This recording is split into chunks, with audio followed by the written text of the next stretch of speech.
Sir, ಮೊದಲನೇದಾಗಿ 70ನೇ ಕನ್ನಡ ರಾಜ್ಯೋತ್ಸವ ಶುಭಾಶಯಗಳು.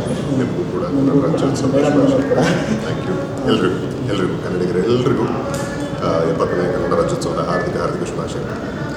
Sir, ಇನ್ನು ಒಂದು ಮಾತು ಹೇಳಿದ್ರಿ, ಪಠ್ಯಪುಸ್ತಕದಲ್ಲಿ ನಮ್ಮ ಮಕ್ಕಳು ಓದಬೇಕು ಕನ್ನಡನ ಅನ್ನೋದು. ಅದು ಇತಿಹಾಸಕ್ಕೆ ತಜ್ಞಾಗ ಎಷ್ಟೋ ಜನಕ್ಕೆ ನೀವು ಹೇಳಿದ್ರಿ, ಚಾಲುಕ್ಯರು ಗೊತ್ತಿರಲ್ಲ, ಹೊಯ್ಸಳರು ಗೊತ್ತಿರಲ್ಲ, ಎಷ್ಟೋ ಶಾಲೆಗಳಲ್ಲಿ ಕೂಡ ನಾಡಗೀತೆ ಅನ್ನೋದೇ ಗೊತ್ತಿಲ್ಲ ಇದುವರೆಗೂ ಈ ಕಾಲಮಾನ.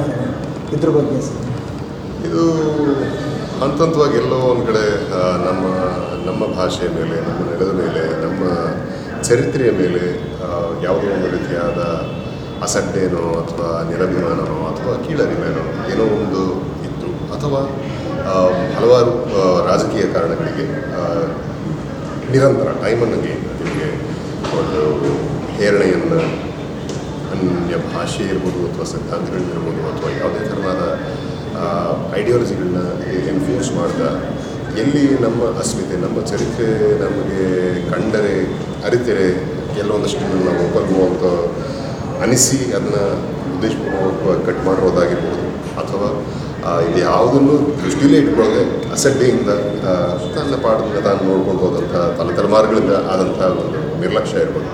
ಇದೆಲ್ಲವೂ ನಮಗೆ ಇವತ್ತಿನ ಈ ಸ್ಥಿತಿಗೆ ಕಾರಣ ಅಂತ ನಾನು ಅಂತೀನಿ. ಆ್ಯಂಡ್ ಇಲ್ಲಿ ನಾವು ಏನು ಅಂದರೆ ಆ ಹೋರಾಟಗಳನ್ನ ನಾವು ಮಾಡೋಕ್ಕಾಗಲ್ಲ, ಆ ದಿನಗಳನ್ನ ನಾವು ಹೋಗೋಕ್ಕೂ ಆಗಲ್ಲ.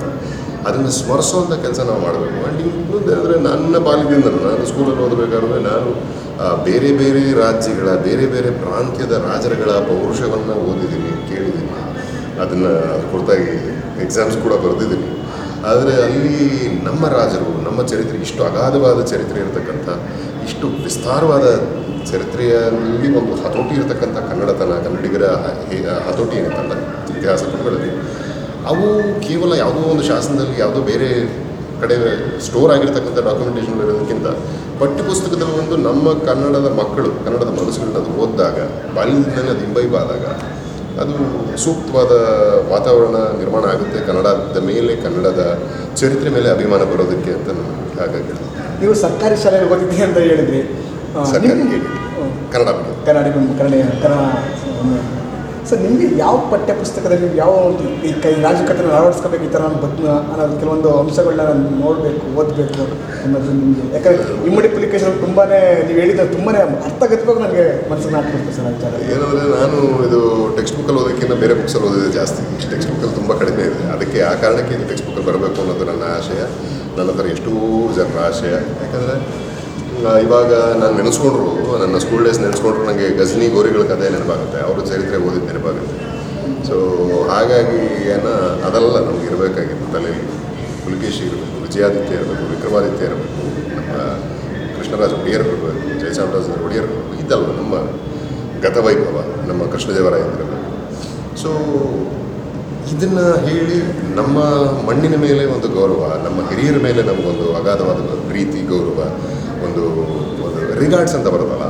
ಸೊ ಅದು ಸಾಕು, ಒಂದು ಅಭಿಮಾನ ಅನ್ನೋದು ಹುಟ್ಟಕ್ಕೆ ಮನಸ್ಸಲ್ಲಿ ಮಕ್ಕಳಿಗೆ. ಸೊ ನಮ್ಮ ಹೀರೋಯಿಕ್ಸ್ನ ಹೇಳಿದೆ, ಬೇರೆ ಯಾರ್ದು ಹೀರೋಯಿಕ್ಸ್ನ ಹೇಳೋಕ್ಕೆ ಹೋಗಿ ನಮ್ಮವ್ರನ್ನ ಕಡೆಗಾಣಿಸಿದಾಗ ಅದು ಅನ್ಯಾಯ. ನಾವೇ ನಮ್ಮವ್ರಿಗೆ ಮಾಡ್ತಿರೋ ಅನ್ಯಾಯ. ಸೊ ಇಲ್ಲಿ ಬದಲಾಗಬೇಕಾಗಿರೋದು ಏನಂದರೆ ಮನಸ್ಥಿತಿ. ನಮ್ಮವರನ್ನ, ನಮ್ಮ ತನವನ್ನು ಕೊಂಡಾಡೋ ಮನಸ್ಥಿತಿ ನಮ್ಮವ್ರು ಬರಬೇಕು. ಅಭಿಮಾನಿಗಳಿಗೆ ನಾಡಿನ ರಾಜ್ಯೋತ್ಸವದ ಬಗ್ಗೆ ಖಂಡಿತವಾಗ್ಲೂ ಆಚರಣೆ ಮಾಡಿ. ಇದು ನಮ್ಮೆಲ್ಲರೂ ಹುಟ್ಟುಹಬ್ಬ ಥರ ನಮ್ಮ ಕರ್ನಾಟಕ ರಾಜ್ಯದ ಹುಟ್ಟುಹಬ್ಬ ನವೆಂಬರ್ 1. ಸೊ ಒಂದು ಮಾತಿದೆ, ನವೆಂಬರ್ 1 ಕನ್ನಡಿಗರಾಗಬೇಡಿ, ನಂಬರ್ 1 ಕನ್ನಡಿಗರಾಗಿ ಅಂತ. ಎರಡನ್ನೂ ಒಪ್ತೀನಿ. ಅಂದರೆ ಆಗಬೇಡಿ ಅನ್ನೋಕ್ಕಿಂತ ರಾಜ್ಯದ ಹುಟ್ಟುಹಬ್ಬನ ಆಚರಿಸೋದು ನಮ್ಮ ಸಂಭ್ರಮ, ಹೌದು, ಅದನ್ನು ಮಾಡಿ. ಜೊತೆಗೆ ಕನ್ನಡವನ್ನು ನಿತ್ಯೋತ್ಸವ ಮಾಡ್ಕೋಬೇಕು. ಇದು ರಾಜ್ಯೋತ್ಸವಕ್ಕಷ್ಟೇ ಸೀಮಿತ ಆಗಬಾರ್ದು ಅಷ್ಟೇ. ಕನ್ನಡ ನಿತ್ಯೋತ್ಸವ ಆಗಬೇಕು. ಕನ್ನಡ ತನ ಅನ್ನೋದು ನಮ್ಮ ಐಡೆಂಟಿಟಿ ಆಗಬೇಕು, ನಮ್ಮ ಅಸ್ಮಿತೆ ಆಗಬೇಕು. ಸರ್, ಮೊದಲನೇದಾಗಿ 70ನೇ ಕನ್ನಡ ರಾಜ್ಯೋತ್ಸವ ಶುಭಾಶಯಗಳು. ನಿಮಗೂ ಕೂಡ ಕನ್ನಡ ರಾಜ್ಯೋತ್ಸವ ಥ್ಯಾಂಕ್ ಯು. ಎಲ್ರಿಗೂ ಕನ್ನಡಿಗರೆಲ್ಲರಿಗೂ 70ನೇ ಕನ್ನಡ ರಾಜ್ಯೋತ್ಸವದ ಹಾರ್ದಿಕ ಶುಭಾಶಯಗಳು. ಸರ್, ಇನ್ನು ಒಂದು ಮಾತು ಹೇಳಿದ್ರಿ, ಪಠ್ಯಪುಸ್ತಕದಲ್ಲಿ ನಮ್ಮ ಮಕ್ಕಳು ಓದಬೇಕು ಕನ್ನಡನ ಅನ್ನೋದು.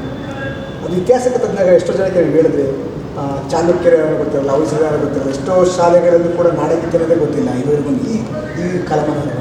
ಇದ್ರ ಬಗ್ಗೆ ಇದು ಹಂತವಾಗಿ ಎಲ್ಲೋ ಒಂದು ಕಡೆ ನಮ್ಮ ಭಾಷೆಯ ಮೇಲೆ, ನಮ್ಮ ನೆಲದ ಮೇಲೆ, ನಮ್ಮ ಚರಿತ್ರೆಯ ಮೇಲೆ ಯಾವುದೋ ಒಂದು ರೀತಿಯಾದ ಅಸಡ್ಡೆನೋ ಅಥವಾ ನಿರಭಿಮಾನನೋ ಅಥವಾ ಕೀಳರಿಮೇನೋ ಏನೋ ಒಂದು ಇತ್ತು, ಅಥವಾ ಹಲವಾರು ರಾಜಕೀಯ ಕಾರಣಗಳಿಗೆ ನಿರಂತರ ಟೈಮನ್ನು ನಿಮಗೆ ಒಂದು ಹೇರಣೆಯನ್ನು ಅನ್ಯ ಭಾಷೆ ಇರ್ಬೋದು ಅಥವಾ ಸಿದ್ಧಾಂತಗಳಿರ್ಬೋದು ಅಥವಾ ಯಾವುದೇ ಥರನಾದ ಐಡಿಯಾಲಜಿಗಳನ್ನ ಎನ್ಫ್ಯೂಸ್ ಮಾಡಿದ ಎಲ್ಲಿ ನಮ್ಮ ಅಸ್ಮಿತೆ ನಮ್ಮ ಚರಿತ್ರೆ ನಮಗೆ ಕಂಡರೆ ಅರಿತರೆ ಕೆಲವೊಂದಷ್ಟು ನಾವು ಒಪ್ಪಲ್ವೋ ಅಂತ ಅನಿಸಿ ಅದನ್ನು ಉದ್ದೇಶಪೂರ್ವಕವಾಗಿ ಕಟ್ ಮಾಡಿರೋದಾಗಿರ್ಬೋದು, ಅಥವಾ ಇದು ಯಾವುದನ್ನು ದೃಷ್ಟಿಲೇ ಇಟ್ಕೊಳ್ಳದೆ ಅಸಡ್ಡೆಯಿಂದ ತನ್ನ ಪಾಠದಿಂದ ತಾನು ನೋಡ್ಕೊಂಡು ಹೋದಂಥ ತಲೆಮಾರುಗಳಿಂದ ಆದಂಥ ಒಂದು ನಿರ್ಲಕ್ಷ್ಯ ಇರ್ಬೋದು. ಇದೆಲ್ಲವೂ ನಮಗೆ ಇವತ್ತಿನ ಈ ಸ್ಥಿತಿಗೆ ಕಾರಣ ಅಂತ ನಾನು ನಂಬ್ತೀನಿ. ಆ್ಯಂಡ್ ಇಲ್ಲಿ ನಾವು ಏನು ಅಂದರೆ ಆ ಹೋರಾಟಗಳನ್ನ ನಾವು ಮಾಡೋಕ್ಕಾಗಲ್ಲ, ಆ ದಿನಗಳನ್ನ ನಾವು ಹೋಗೋಕ್ಕೂ ಆಗಲ್ಲ. ಅದನ್ನು ಸ್ಮರಿಸೋವಂಥ ಕೆಲಸ ನಾವು ಮಾಡಬೇಕು. ಆ್ಯಂಡ್ ಇನ್ನೊಂದು ಅಂದರೆ ನನ್ನ ಬಾಲ್ಯದಿಂದ ನಾನು ಸ್ಕೂಲಲ್ಲಿ ಓದಬೇಕಾದ್ರೆ ನಾನು ಬೇರೆ ಬೇರೆ ರಾಜ್ಯಗಳ ಬೇರೆ ಬೇರೆ ಪ್ರಾಂತ್ಯದ ರಾಜರುಗಳ ಪೌರುಷವನ್ನು ಓದಿದ್ದೀನಿ, ಕೇಳಿದ್ದೀನಿ, ಅದನ್ನು ಕುರಿತಾಗಿ ಎಕ್ಸಾಮ್ಸ್ ಕೂಡ ಬರೆದಿದ್ದೀನಿ. ಆದರೆ ಅಲ್ಲಿ ನಮ್ಮ ರಾಜರು ನಮ್ಮ ಚರಿತ್ರೆ ಇಷ್ಟು ಅಗಾಧವಾದ ಚರಿತ್ರೆ ಇರತಕ್ಕಂಥ, ಇಷ್ಟು ವಿಸ್ತಾರವಾದ ಚರಿತ್ರೆಯಲ್ಲಿ ಒಂದು ಹತೋಟಿ ಇರತಕ್ಕಂಥ ಕನ್ನಡಿಗರ ಹತೋಟಿ ಏನಿತ್ತಲ್ಲ ಇತಿಹಾಸ ಪುಟಗಳಲ್ಲಿ, ಅವು ಕೇವಲ ಯಾವುದೋ ಒಂದು ಶಾಸನದಲ್ಲಿ ಯಾವುದೋ ಬೇರೆ ಕಡೆ ಸ್ಟೋರ್ ಆಗಿರ್ತಕ್ಕಂಥ ಡಾಕ್ಯುಮೆಂಟೇಷನ್ ಇರೋದಕ್ಕಿಂತ ಪಠ್ಯಪುಸ್ತಕದಲ್ಲಿ ಒಂದು ನಮ್ಮ ಕನ್ನಡದ ಮಕ್ಕಳು ಕನ್ನಡದ ಮನಸ್ಸುಗಳನ್ನ ಅದು ಓದಿದಾಗ ಬಾಲ್ಯದಿಂದಲೇ ಅದು ಇಂಬೈಬಾದಾಗ ಅದು ಸೂಕ್ತವಾದ ವಾತಾವರಣ ನಿರ್ಮಾಣ ಆಗುತ್ತೆ. ಕನ್ನಡದ ಮೇಲೆ ಕನ್ನಡದ ಚರಿತ್ರೆ ಮೇಲೆ ಅಭಿಮಾನ ಬರೋದಕ್ಕೆ ಅಂತ ಹಾಗಾಗಿ. ನೀವು ಸರ್ಕಾರಿ ಶಾಲೆಗೆ ಓದಿದ್ದೀರಿ ಅಂತ ಹೇಳಿದ್ರಿ. ಸರ್ಕಾರಿ ಕನ್ನಡ ಸರ್, ನಿಮಗೆ ಯಾವ ಪಠ್ಯ ಪುಸ್ತಕದಲ್ಲಿ ಯಾವ ಈ ರಾಜಕೀಯನ ಅಳವಡಿಸ್ಕೋಬೇಕು ಈ ಥರ ಅನ್ನೋದು ಕೆಲವೊಂದು ಅಂಶಗಳನ್ನ ನಾನು ನೋಡಬೇಕು, ಓದಬೇಕು ಅನ್ನೋದು ನಿಮಗೆ, ಯಾಕಂದರೆ ಇಮ್ಮಡಿಫಿಕೇಶನ್ ತುಂಬಾ ನೀವು ಹೇಳಿದ್ರೆ ತುಂಬಾ ಅರ್ಥಗತವಾಗಿ ನನಗೆ ಮನಸ್ಸಿಗೆ ನಾಟ್ಕೊಡ್ತೀವಿ ಸರ್. ವಿಚಾರ ಏನಂದರೆ ನಾನು ಇದು ಟೆಕ್ಸ್ಟ್ ಬುಕ್ಕಲ್ಲಿ ಓದೋಕ್ಕಿಂತ ಬೇರೆ ಬುಕ್ಸಲ್ಲಿ ಓದಿದೆ ಜಾಸ್ತಿ. ಟೆಕ್ಸ್ಟ್ ಬುಕ್ಕಲ್ಲಿ ತುಂಬ ಕಡಿಮೆ ಇದೆ. ಅದಕ್ಕೆ ಆ ಕಾರಣಕ್ಕೆ ಇದು ಟೆಕ್ಸ್ಟ್ ಬುಕ್ಕಲ್ಲಿ ಬರಬೇಕು ಅನ್ನೋದು ನನ್ನ ಆಶಯ, ನನ್ನ ಹತ್ರ ಎಷ್ಟೋ ಜನರ ಆಶಯ. ಯಾಕಂದರೆ ಇವಾಗ ನಾನು ನೆನೆಸ್ಕೊಂಡ್ರು, ನನ್ನ ಸ್ಕೂಲ್ ಡೇಸ್ ನೆನೆಸ್ಕೊಂಡ್ರು ನನಗೆ ಗಜನಿ ಗೋರಿಗಳ ಕಥೆ ನೆನಪಾಗುತ್ತೆ, ಅವರು ಚರಿತ್ರೆ ಓದಿದ ನೆನಪಾಗುತ್ತೆ. ಸೊ ಹಾಗಾಗಿ ಅದೆಲ್ಲ ನಮ್ಗೆ ಇರಬೇಕಾಗಿತ್ತು ತಲೆಯಲ್ಲಿ. ಪುಲಕೇಶಿ ಇರಬೇಕು, ವಿಜಯಾದಿತ್ಯ ಇರಬೇಕು, ವಿಕ್ರಮಾದಿತ್ಯ ಇರಬೇಕು, ನಮ್ಮ ಕೃಷ್ಣರಾಜ ಒಡೆಯರ್ ಇರಬೇಕು, ಜಯಚಾಮರಾಜ ಒಡೆಯರ್ ಇರಬೇಕು. ಇದಲ್ಲ ನಮ್ಮ ಗತವೈಭವ, ನಮ್ಮ ಕೃಷ್ಣದೇವರಾಯ ಇರಬೇಕು. ಸೊ ಇದನ್ನು ಹೇಳಿ ನಮ್ಮ ಮಣ್ಣಿನ ಮೇಲೆ ಒಂದು ಗೌರವ, ನಮ್ಮ ಹಿರಿಯರ ಮೇಲೆ ನಮಗೊಂದು ಅಗಾಧವಾದ ಪ್ರೀತಿ, ಗೌರವ, ಒಂದು ರಿಗಾರ್ಡ್ಸ್ ಅಂತ ಬರೋದಲ್ಲ.